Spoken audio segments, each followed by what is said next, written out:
Very often managers get confused about their tasks and functions.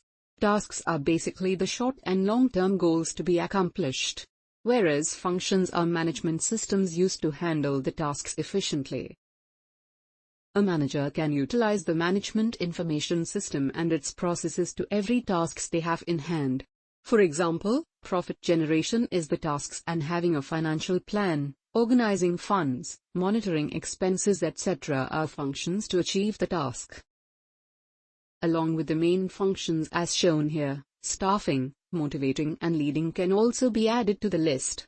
More functions are included only when the manager gets into higher level of management. Planning shall be strategic in nature. Always keep in mind the vision, that is the goals already set. A carefully defined plan further explains the organizational goals and values. Main thing to note, a plan needs to be constantly updated. Scope of work is commonly used in project management. Here we define this as detailed overview of specific company goals. Critically assessing the goals to see whether they are realistic or not will give a clear direction to move further. Resources can be anything having a value, like man, money, material, machinery etc. Identifying and allocating optimal level of resources in each stage of the journey is the key.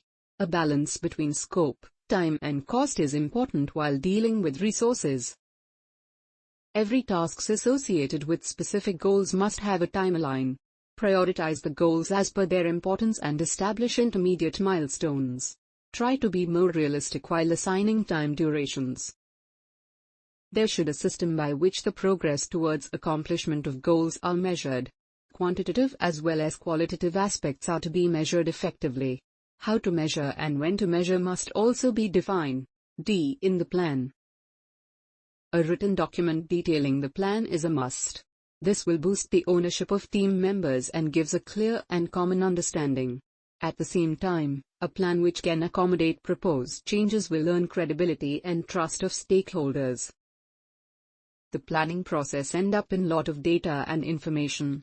Even new opportunities may be visible which will question the current goals and objectives.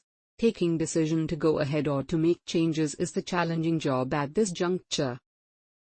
Alternative paths or the casually termed Plan B must be identified and recorded as one of the possible path or course of action.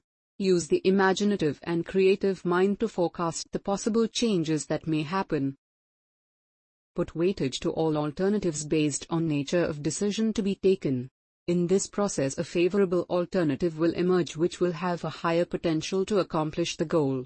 Setting priorities to different plans as well as alternative plans are done at this selection process. Once selected and decided, putting the plan to action is the next step. Each decision must follow with positive outcomes. Every team member must have the ownership on their roles and responsibilities in the decision-making process and on the positive result after implementation. Feedback is required on how well the decision is implemented. Are the results achieved are acceptable? Is feedback needed further, to decide on the adjustment and fine-tune that may require? A well-organized structure with clearly defined roles and responsibilities for all team members are a must for success. Human aspect on flow of power vertically through hierarchy is usually considered. But at the same time, human aspects on flow of work horizontally must not be forgotten.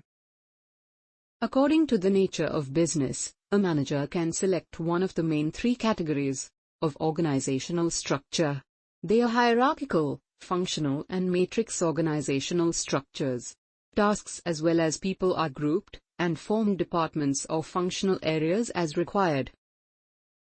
Whatever be the organizational structure, a clear mode of coordination must be established between the people and processes. A synchronization between all departments or functional area is created by implementing relationship and authorities. No one can define a clear boundary between any department or functional area. A visible overlap of authority will be always existing. Defining the span of control and encouraging people to return to their core functionality after any encroachment to other departments and vice versa is a must. Controlling is the process by which the manager keeps the organization in track.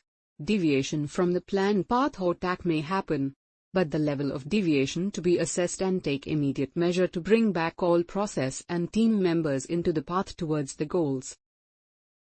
Goals, milestones and deliverables are to be broken down into specific tasks and activities. An elaborate list of all these activities to be arranged in sequence. Put the control limits to each activity or task and then a checklist is ready. Define units of measurement too. A diligent and faithful measurement of actual performance defined in the checklist is done here. Instruments, tools and techniques used for measurement are to be reliable or calibrated. Make sure that the task is fully completed before measurement. Work not measured cannot be controlled. In a well-planned and organized system, deviations will be minor. Any deviation found to be analyzed for required changes in planning or implementation. Sometimes, more stringent control limits will be there, which may not really require in real time. You may change that logically. Every effect will be associated with a cause. Managers must determine the reason for deviation and develop solutions to mitigate them. Implement the solutions and check whether the performance is as desired. There is a common phrase used, which is plan, do, check, and act, otherwise called as PDCA cycle. The cycles are sometimes repeated until the desired outcomes are accomplished. Best wishes and thank you.